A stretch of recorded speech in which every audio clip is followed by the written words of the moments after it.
जय हिंद दोस्तों, welcome to our YouTube channel. This is Aryan Shukla. दोस्तों, आज की क्लास में हम प्रैक्टिस सेट सॉल्व करेंगे। इसमें आपके जीके के इंपॉर्टेंट क्वेश्चन होंगे, टॉप के क्वेश्चन होंगे।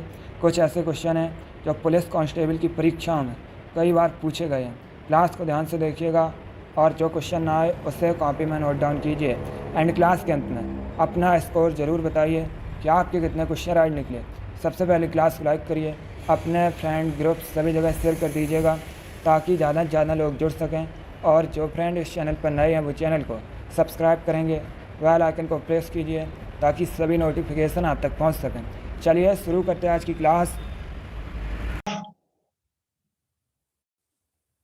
क्वेश्चन नंबर फर्स्ट के लिए आंसर करिए। इंपॉर्टेंट क्वेश्चन है, आपको बताना है विटामिन ई का रासायनिक नाम, केमिकल नेम क्या होता है। बताइएगा दोस्तों क्वेश्चन नंबर फर्स्ट का आंसर। क्वेश्चन है विटामिन ई का रासायनिक नाम क्या होता है। ऑप्शन इस प्रकार है, calciferol, ascorbic acid, tocopherol, retinol. सभी लोग क्वेश्चन नंबर फर्स्ट के लिए आंसर करिए। अच्छा क्वेश्चन है, आपको बताना है विटामिन ई का केमिकल नेम क्या होता है। जल्दी से आंसर करिएगा क्वेश्चन नंबर फर्स्ट के लिए। बहुत अच्छे। देखिए इसका right answer option number C होगा, tocopherol. Yes, option number C correct answer है। विटामिन ई का केमिकल नेम टोकोफेरॉल होता है, तो option number C correct answer होगा। अब देखिए अगर हम ऑप्शंस की बात करें, आप लोग ध्यान से सुनिएगा। कैल्सीफेरॉल ये दोस्तों विटामिन डी का केमिकल नेम है। अगर आपसे परीक्षा में पूछा जाए विटामिन डी का केमिकल नेम क्या होता है, तो कैल्सीफेरॉल विटामिन डी का केमिकल नेम है।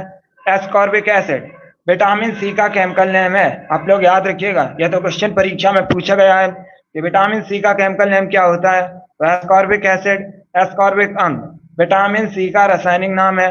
और अगर हम ऑप्शन नंबर डी की बात करें, रेटिनॉल विटामिन ए का केमिकल नेम है। तो आप लोग चारों ऑप्शंस के बारे में याद रखिएगा। चारों ऑप्शन से परीक्षा में क्वेश्चन बने हैं, आगे भी बन सकते हैं। चलिए क्वेश्चन नंबर फर्स्ट का option number C correct answer होगा, टोकोफेरॉल। ये दोस्तों विटामिन ई का रासायनिक नाम है। आगे बढ़ते हैं, क्वेश्चन नंबर दो के लिए आंसर करिए। आपको बताना है चंदावर का युद्ध कब हुआ था। हिस्ट्री संबंधित क्वेश्चन है। बताइएगा दोस्तों चंदावर का युद्ध कब हुआ था। सभी लोग क्वेश्चन नंबर दो के लिए आंसर करिएगा। चंदावर का युद्ध जयचंद और मोहम्मद गौरी के बीच हुआ था। अब बताइएगा दोस्तों ये किस सन में हुआ था। सभी लोग क्वेश्चन नंबर दो के लिए आंसर करिएगा। गुड। ऐसे क्वेश्चन जीके के आपकी परीक्षा में पूछे जाते हैं, तो क्लास को ध्यान से देखिएगा। ये सभी इंपॉर्टेंट क्वेश्चन है, टॉप के क्वेश्चन है।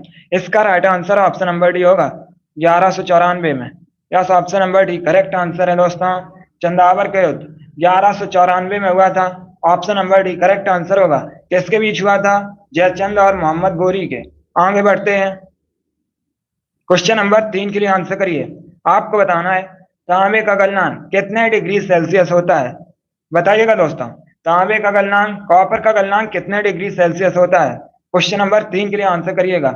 यह क्वेश्चन एसएससी की परीक्षाओं में कई बार पूछा गया है, आपके भी एग्जाम में पूछा जा सकता है। आपको बताना है तांबे का गलनांक कितने डिग्री सेल्सियस होता है। जल्दी से आंसर करिए क्वेश्चन नंबर तीन के लिए। देखिए इसका right answer option number A होगा, 1085 degree Celsius. Yes, option number A correct answer है दोस्तों। तांबे का गलनांक 1085 डिग्री सेल्सियस होता है, तो option number A correct answer होगा। जिसने भी क्वेश्चन नंबर तीन का ऑप्शन नंबर ए दिया है उनका सही उत्तर है, करेक्ट आंसर है। बहुत अच्छे, गुड। आगे बढ़ते हैं, क्वेश्चन नंबर फोर के लिए आंसर करिए। आपको बताना है सीडी का फुल फॉर्म क्या होता है। बताइएगा दोस्तों what is the full form of CD. CD का फुल फॉर्म आपको बताना है। जल्दी से क्वेश्चन नंबर फोर के लिए आंसर करिएगा। आपको बताना है सीडी का फुल फॉर्म क्या होता है। सभी लोग आंसर दीजिए क्वेश्चन नंबर फोर के लिए। गुड, बहुत अच्छे। देखिए इसका right answer option number A होगा, कॉम्पैक्ट डिस्क।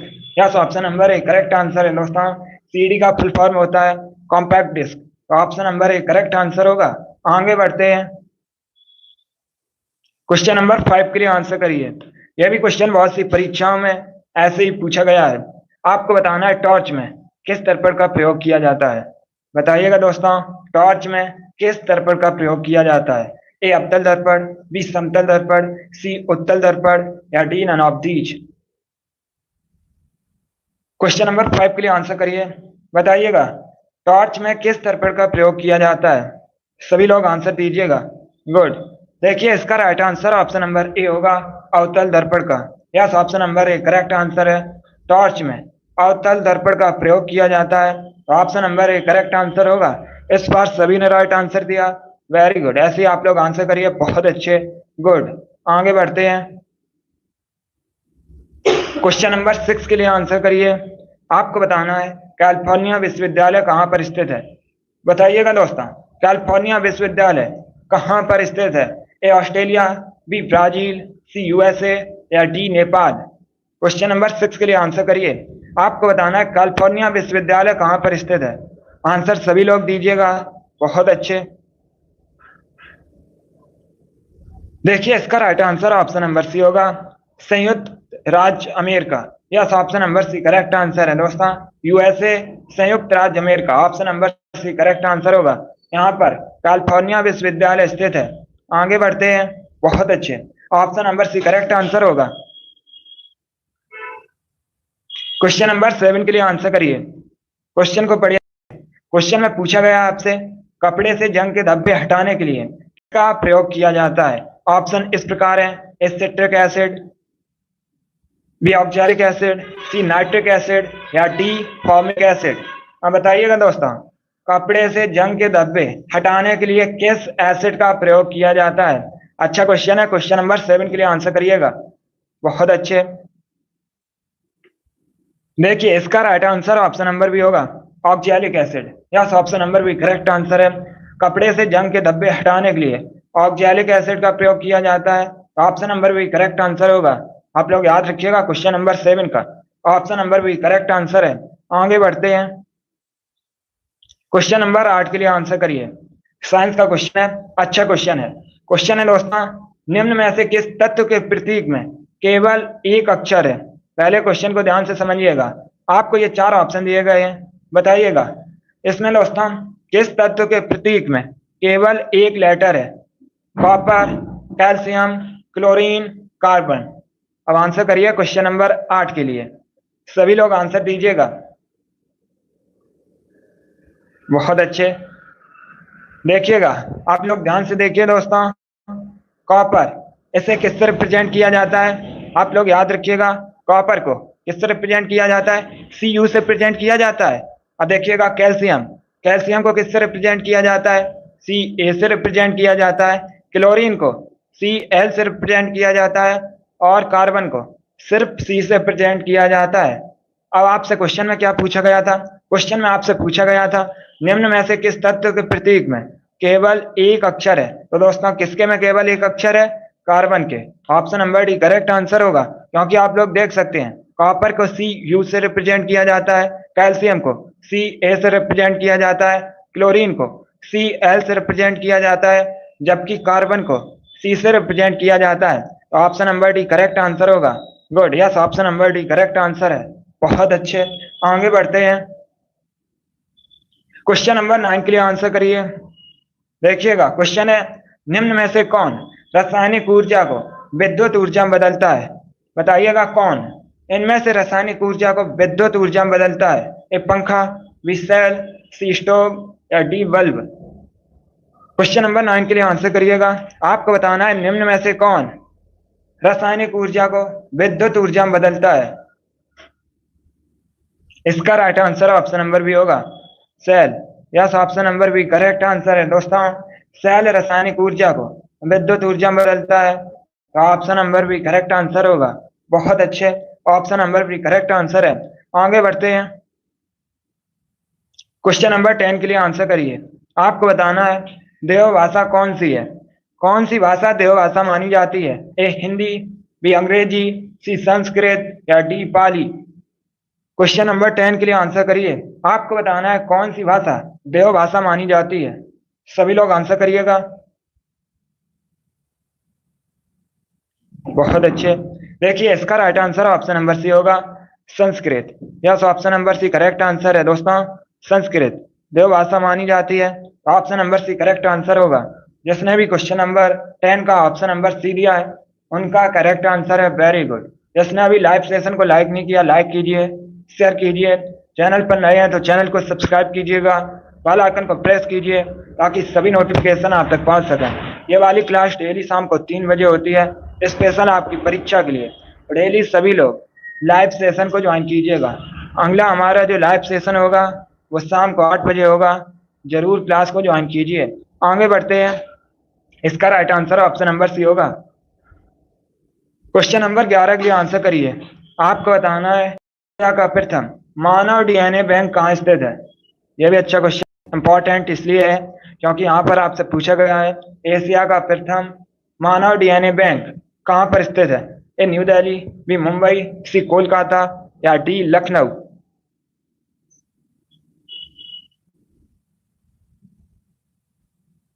क्वेश्चन नंबर 11 के लिए आंसर करिए। आपको बताना है एशिया का प्रथम मानव डीएनए बैंक कहाँ पर स्थित है। सभी लोग आंसर करिएगा।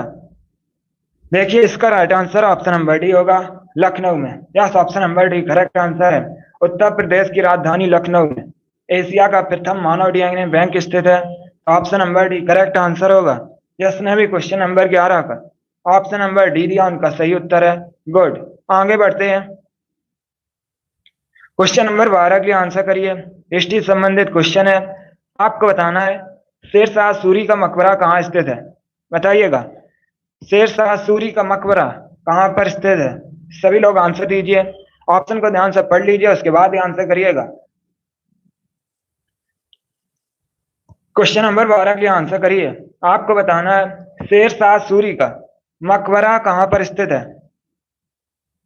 देखिए right answer option number B होगा, सासाराम बिहार में। Yes, option number B correct answer है।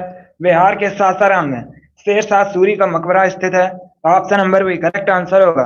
अगला क्वेश्चन देखते हैं। क्वेश्चन नंबर 13 के लिए आंसर करिए। आपको बताना है क्रोमियम का रासायनिक संकेत क्या है। क्रोमियम को किससे रिप्रेजेंट किया जाता है। सभी लोग क्वेश्चन नंबर 13 के लिए आंसर करिएगा। आपको बताना है क्रोमियम को किससे रिप्रेजेंट किया जाता है। अगर आपसे पूछा जाए परीक्षा में क्रोमियम की परमाणु संख्या कितनी होती है तो दोस्तों 24 क्रोमियम की परमाणु संख्या है और इसे Cr से रिप्रेजेंट किया जाता है। Option number A correct answer है। अभिषेक, अर्चना इन्होंने राइट आंसर दिए, वेरी गुड। इसे Cr से रिप्रेजेंट किया जाता है और क्रोमियम की जो परमाणु संख्या है एटॉमिक नंबर 24 है। आगे बढ़ते हैं। क्वेश्चन नंबर 14 के लिए आंसर आपको बताना है कि इस हिमालय चोटी को सागर माथा भी कहते हैं। यह भी इंपॉर्टेंट क्वेश्चन है, कई परीक्षा में ये प्रश्न ऐसे ही पूछा गया है। आपको बताना है किसको सागर माथा भी कहा जाता है। ऑप्शन दिए गए हैं, ए धौलागिरी, बी माउंट एवरेस्ट, सी कंचनजंगा या नीलगिरी। चलिए क्वेश्चन नंबर 14 के लिए आंसर करिएगा। आपको बताना है किसको सागर माथा भी कहा जाता है।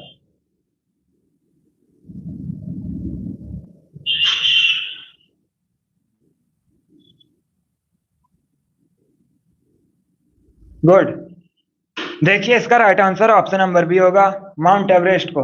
Yes, option number B correct answer है दोस्तों। माउंट एवरेस्ट को नेपाल में सागर माथा कहा जाता है। Option number B correct answer होगा। आगे बढ़ते हैं। क्वेश्चन नंबर 15 के लिए आंसर करिए। सरल क्वेश्चन है, इजी क्वेश्चन है, जल्दी से आंसर करिएगा। आपको बताना है मोतियाबिंद किस अंग से संबंधित रोग है। हृदय, आंख, फेफड़ा या लीवर। चलिए क्वेश्चन नंबर 15 के लिए आंसर करिएगा। आपको बताना है मोतियाबिंद इसका राइट आंसर ऑप्शन नंबर भी होगा, आंख से। यस, ऑप्शन करेक्ट आंसर है। यस, इस बार सभी ने राइट आंसर दिया, वेरी गुड। आगे बढ़ते हैं। क्वेश्चन नंबर 16 के लिए आंसर करिए।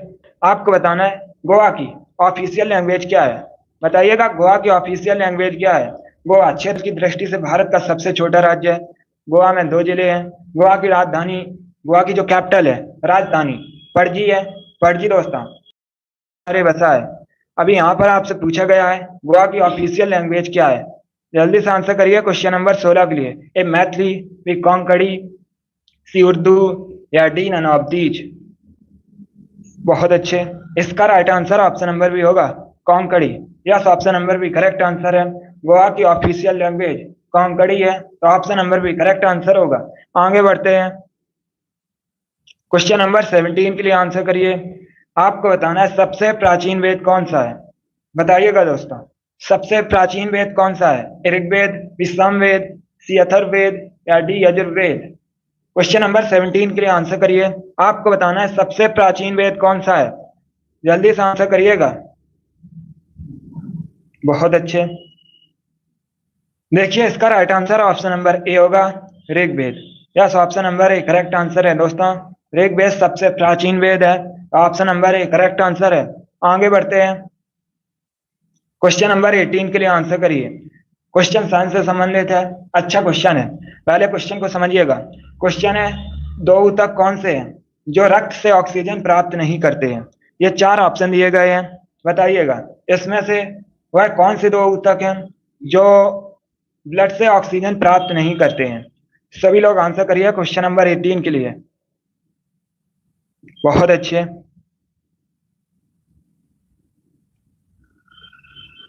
आपको बताना है दो ऊतक कौन से हैं जो रक्त से ऑक्सीजन प्राप्त नहीं करते हैं।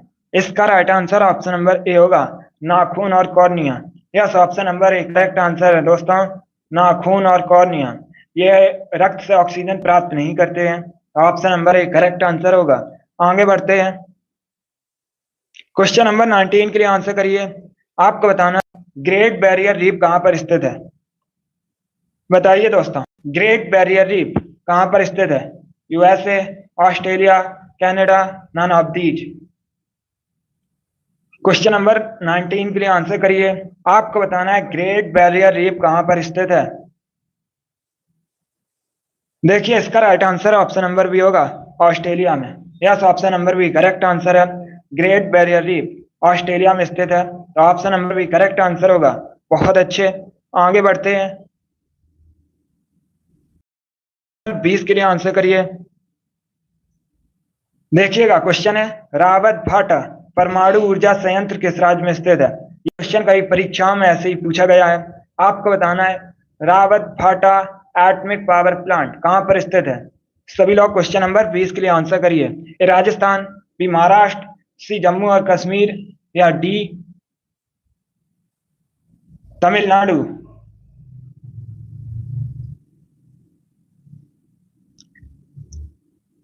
जल्दी से आंसर करिए क्वेश्चन नंबर 20 के लिए। इसका right answer option number A होगा, Rajasthan. Yes, option number A correct answer है दोस्तों। रावत भाटा परमाणु ऊर्जा संयंत्र राजस्थान में स्थित है, तो option number A correct answer होगा। यस ने भी क्वेश्चन नंबर 20 का ऑप्शन नंबर ए दिया है, उनका करेक्ट आंसर है। बहुत अच्छे दोस्तों, गुड। आगे बढ़ते हैं। क्वेश्चन नंबर 21 के लिए आंसर करिए। आपको बताना है तानसेन किसके राज कवि थे। बताइएगा दोस्तों, तानसेन किसके राज कवि थे? ए बाबर, वे हुमायूं, सी शाहजहां या डी अकबर? आपको बताना है तानसेन किसका राज कवि था। सभी लोग आंसर करिए क्वेश्चन नंबर 21 के लिए। इसका right answer option number D होगा, अकबर। या option number D correct answer होगा। अगर आपसे पूछा जाए तानसेन का मूल नाम क्या था, तो दोस्तों तानसेन का मूल नाम रामतनु पांडे था। आगे बढ़ते हैं। क्वेश्चन नंबर 22 के लिए आंसर करिए। कई परीक्षा में ऐसे ही पूछा गया है। आपको बताना है पानी की गति मापने के लिए या पानी की जहाज की गति मापने की इकाई क्या है। चलिए क्वेश्चन नंबर 22 के लिए आंसर करिएगा। बताइए दोस्तों, पानी के जहाज की गति को मापने की इकाई क्या है। सभी लोग क्वेश्चन नंबर 22 के लिए आंसर करिए। यह क्वेश्चन कई परीक्षाओं में ऐसे ही पूछा गया है। ऑप्शन इस प्रकार है, नॉट या नॉट एक ही बात है। बी ऑप्शन है हॉर्स पावर, सी ऑप्शन है दोस्तों मीटर पर सेकेंड या डी नन ऑफ दीज? इसका right answer option number A होगा, knot. Yes, option number A correct answer है। पानी के जहाज की गति मापने की जो इकाई है वो नॉट है, तो option number A correct answer होगा। आगे बढ़ते हैं। क्वेश्चन नंबर 23 के लिए आंसर करिए। क्वेश्चन नंबर 23 के लिए आंसर करिएगा। आपको बताना है मनुष्य में गुणसूत्रों की संख्या कितनी होती है। सभी लोग क्वेश्चन नंबर 23 के लिए आंसर दीजिएगा। ऑप्शन इस प्रकार है, 46, 47, 56, 57। देखिए इसका right answer option number A होगा, 46।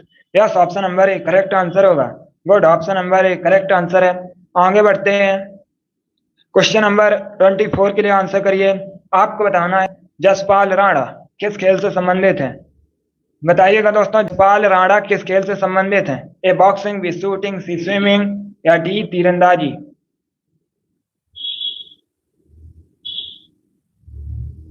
क्वेश्चन नंबर 24 के लिए आंसर करिए। आपको बताना है जसपाल राणा किस खेल से संबंधित हैं। इसका right answer option number B होगा, निशानेबाजी, shooting. Yes, option number B correct answer होगा। आगे बढ़ते हैं, क्वेश्चन नंबर 25 के लिए आंसर करिए। आज का लास्ट क्वेश्चन है, आपको बताना है रिवॉल्वर का आविष्कार किसने किया था? बताइएगा दोस्तों, रिवॉल्वर के आविष्कारक कौन थे? ये भी अच्छा क्वेश्चन है, सभी लोग आंसर दीजिए क्वेश्चन नंबर 25 के लिए। इसका right answer option number D होगा, Samuel Colt. Yes, option number D correct answer होगा। जिसने भी क्वेश्चन नंबर 25 का ऑप्शन नंबर डी दिया उनका करेक्ट आंसर है।